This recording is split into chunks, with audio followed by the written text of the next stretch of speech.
Okay. Hup, hup, hup, hup. Good girl. Hup. Come on. Hup, hup. Come on. Here we go. Hi, I'm Tom Rako, and this is Precious.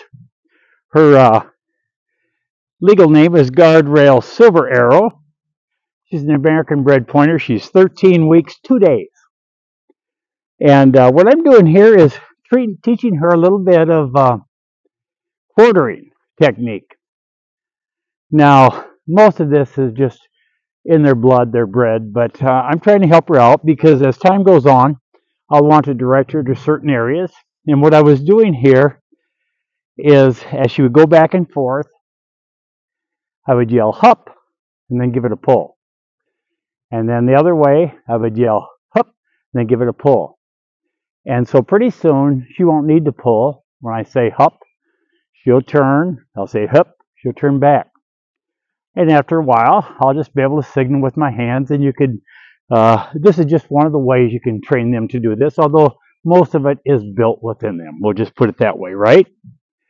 And I also have here a long rope, kind of tangled up now, but I can let her run.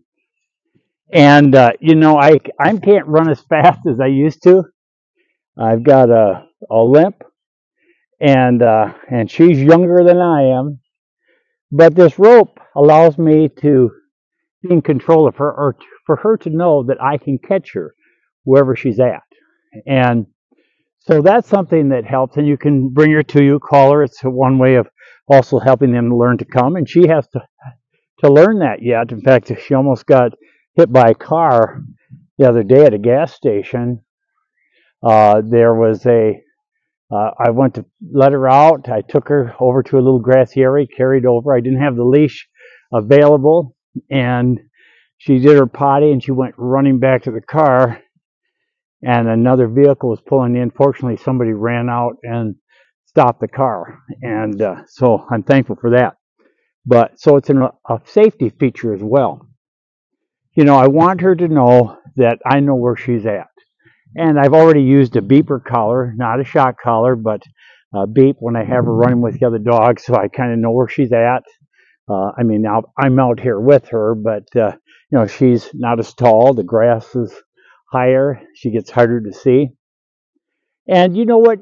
God knows where you are at, no matter where you're at. Maybe you're struggling right now.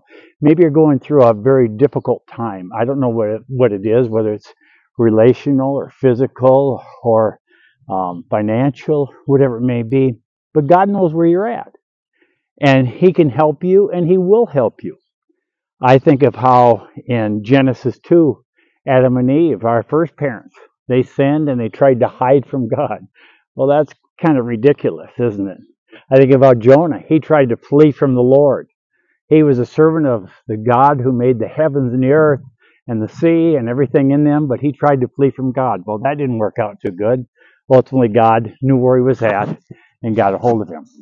I think of how in Genesis 16, Hagar, a servant girl, was mistreated by her mistress. And so she tried to flee. And God spoke to her and told her to go back, that he had plans for her, and she did. I think of Genesis 26 and or 27. Jacob had deceived his brother, and in Genesis 28, he ends up going to a place to get away from him, and he takes a rock and puts it down for his pillow, and he has this vision, and he realizes that God was in that place. He calls it Bethel. Beit means house in Hebrew. El, the abbreviated form of God.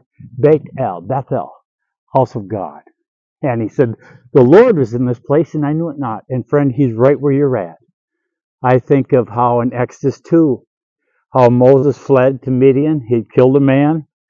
And 40 years later in Exodus 3, God speaks to him from a burning bush on the backside of a desert. God knew right where Moses was.